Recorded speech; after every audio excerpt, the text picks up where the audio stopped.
Sumainyo ang Panginoon. At sumayo Ang mabuting balita ng Panginoon ayon kay San Juan. papuri sa iyo, Panginoon. Noong panahong iyon, sinabi ni Jesus sa kanyang mga alagad, "Kung napopuot sa inyo ang sanlibutan, dapat ninyong malamang napuot na ito sa akin bago pa sa inyo. Kung kayo nga'y sa sanlibutan, iibigin kayo nito bilang kanya. Ngunit yamang hindi kayo sa sanlibutan, kundi pinili ko kayo mula rito. Ito'y napupuot sa inyo. Alalahanin ninyo ang sinabi ko sa inyo. Walang aliping higit kaysa kanyang Panginoon. Kung ako'y inusig nila, uusigin din nila kayo. Kung tinupad nila ang aking salita, tutuparin din nila ang salita ninyo. Ngunit ang lahat ng ito'y gagawin nila sa inyo dahil sa akin, sapagkat hindi nila nakikilala ang nagsugo sa akin." Ang mabuting balita ng Panginoon. Papuri ka namin, Panginoong Jesucristo. Minsan po ay may nagtanong sa akin isang parokyano. Sabi niya sa akin, "Father, hindi ka ba nahihirapan sa buhay mo? Unang-una, wala kang asawa. Wala man lang mag-aalaga sa'yo. Tapos tiyak, pag may mga problema ka, minsan mag-isa ka lang. Minsan tuloy napaisip ako. Parang gusto ko siyang tanungin. Kasi may asawa siya eh." Sabi ko, "Ikaw po, hindi ka ba nahihirapan at may asawa ka?" No.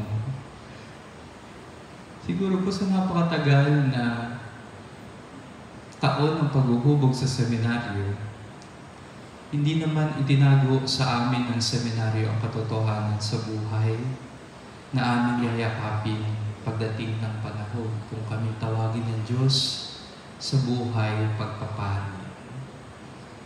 Simula pa naman po nang ako ay nag-apply sa seminaryo, ay malinaw sa aking kamalayan na hindi ako mag-aasawa pag ako'y naging pari. At mas pinalalim pa po ang pangunawa sa buhay na ito mula sa maraming karanasan ng paghuhubog sa loob din po ng seminaryo at ng pakikipamayan at paglilingkod sa iba't ibang mga sambayanan, parokya, o mga samahan. At syempre po sa maraming karanasan ng pagkilos ng Diyos at mga itinuturing na religious experiences. At mula doon, unti-unting nauunawaan ang buhay. Kaya, kung titingnan po natin, ang buhay ay isang proseso ng paghuhubog. At bawat proseso ng paghuhubog ay karanasan na talagang mag-aalay ka ng iyong sarili. At ang bawat pag-aalay ng sarili ay mayroong kalakip syempre po na hamon. At alam po natin na hindi lahat ng hamon ay madaling yakapin. Naalala ko po ang aking spiritual director na si Father Sharky. Nung ako po ay mailagay sa seminaryo, ay isa po siya sa mga naghanda sa akin.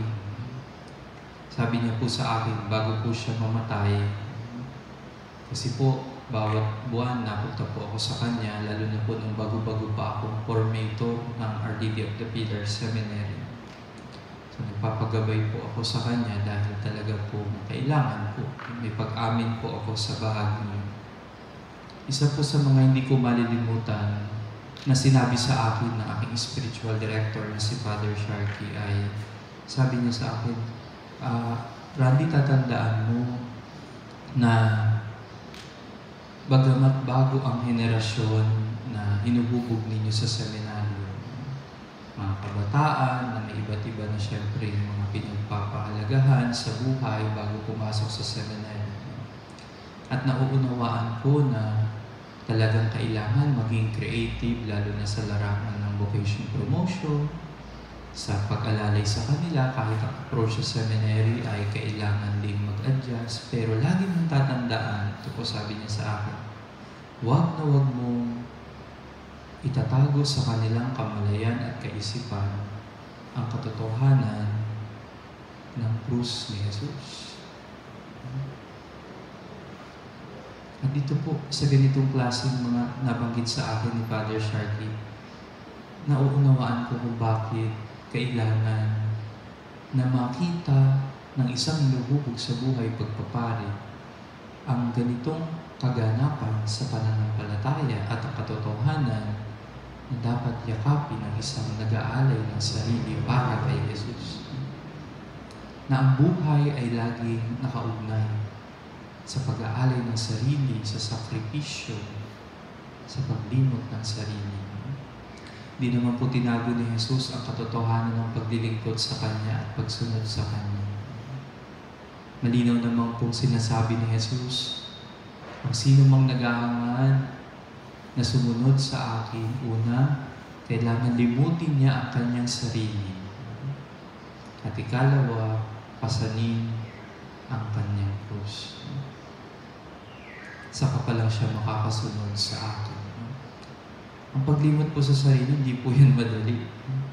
Dahil sa maraming pagkakataon, syempre po, mayroong pangangailangan ng sarili.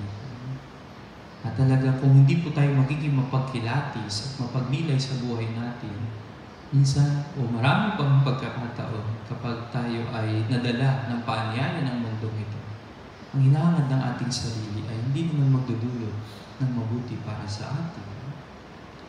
Kaya po napakahalaga, kagaya ni na San Pablo sa kanilang buhay, paglilingkod at pagpapahayag ng salita ng Diyos, yung tinatawag na pagkilati, saan ba kami inaanyayahan ng Espiritu ni Jesus? Hindi yung sugod ka na lang ng sugod. Kailangan na meron tayong kamalayan sa katotohanan na oo nga't meron tayong nararamdaman na karanasan ng hirap at pagsubok sa buhay. Pero baka mayroong paanyaya sa Jesus sa atin na magdadala sa atin para higit na maging matatag, higit na magkaroon ng lakas ng loob na harapin ang buhay na ito na ating tinataglay. Pangalawang, pagpasan sa krus. Kasi nga po napapaisip ako, halimbawa, siguro sa kamalayan ng iba, pag tinitignan ng krus ay isang napaka-negatibong tanda.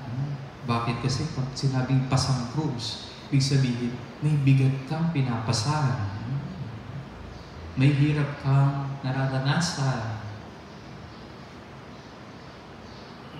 Pero tingnan po ninyo, halimbawa, kapag sumasapit yung ika-9 ng Enero, alam po natin kapistahan ito ng Quiapo, ng mahal na poong Nazareno, ng itim na Nazareno.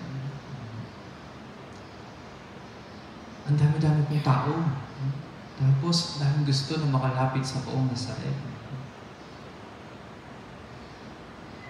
Katawang pag pakikinggan natin ng kwento ng bawat tao nito, majority po dito ay siguro po mayroong ilan na nakikiusyoso sa nangyayaring traslasyon, pero karamihan po dito ay may mga kwento ng paghihirap, may mga kwento ng karamdaman na hinaharap at binabata sa buhay.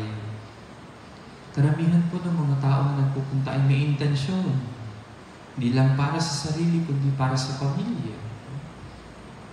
Kumbaga, sa tuwing nakikita nila ang poong Nazareno, nagagawa nilang may ugnay ang mga nararanasan nila. At dito po natin makikita ang mahalagang bahagi ng pananampalataya. Huwag nating tingnan ang ating mga sarili na dapat ay hindi nahihirapan, na dapat madali lang palagi ang buhay. Hindi po natin matatagpuan dito. Kasi meron po talaga tayong tahanan. At yun po ay sa piling ng ating Diyos sa kalangitan. Kung madali na po ang buhay natin dito, wala nang hirap, wala nang sakit, wala nang anumang karamdaman, baka hindi na po tayo nangangarap sa langit. Baka hindi na po natin nakikita ang halaga ng ugnayan natin sa Panginoon. Pero salamat sa Diyos, sapagkat sa kabila ng lahat ng ito, yung maramdaman natin na sa tuwing tayo pala ay nag-aalay ng sarili, lumilimot sa ating mga sarili para ganapin kung ano ang kanyang kalooban. Sa mga pagkakataon na tayo ay nagpapasa ng ating mga krus, sa mga pagkakataon na tayo umarap kagaya ng ganitong klaseng pandemya, tayo pala nakikibahagi sa Kanya. Nagagawa pala natin na yakapin ang Kanyang kalooban sa isang paraan sa kabila ng mga hindi magandang nangyayari sa ating kapaligiran. At alam natin na bagamat ang buhay ay mayroong kahirapan, kapag mayroon tayong Diyos na sinasampalatayanan, ang lahat ng ito ay ating mapagtatagumpayan.